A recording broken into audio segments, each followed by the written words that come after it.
Hello guys, welcome back to our vlog. तर आज आमच्याकडं आज नाही म्हणजे कालच आले होते पाहुणे सगळे. आता निघाले तेव्हा मी शूट करायला मला टाईम भेटला आहे, कारण खूप गडबड होती. काल यात्रेवरून आलोच खूप उशिरा आणि मग त्यानंतर उन्हाचा सगळा प्रवास होता, तर मग खूपच त्रास झाला जरा प्रवासाचा. आणि मग आज सगळे जेवण वगैरे करून मग श्वेताताई आणि ते निघाले होते सगळे.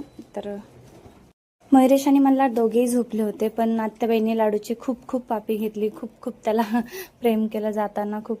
आणि दादा आमचे गेले होते मंदिराकडे, कारण आज गावची यात्रा आहे. आज इकडची कालदरची यात्रा आहे, सारखाच यात्रा चालू आहे, त्यामुळं काय. आणि हाय बंकू आणि हे भाऊजी आहे, त्यांना पण बाय बाय करते. म्हटलं बाय बाय, लवकर या.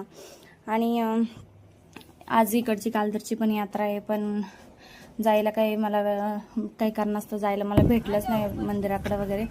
तर निघताना पण मग ते निघाले दुपारी, जरा जेवण वगैरे केलं आणि मग निघाले ते सगळे. Bye bye. ऊन लागत होतं, त्यामुळे लाडू काही आला नाही वरती.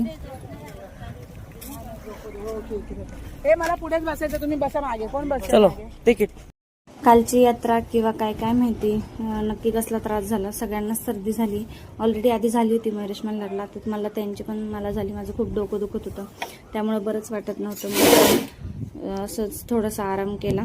आणि शक्यतो मी कधी आजारी पडत नाही जास्त करून, माझं काही दुखत नाही. पाय वगैरे दुखतात नॉर्मली जास्त कुठं म्हणजे काही काम करण्यात आलं तर. पण सर्दी पण मला कधीतरीच होते, पण झाली की इतकी होते का विचारायचं नाही, जातच नाही लवकर.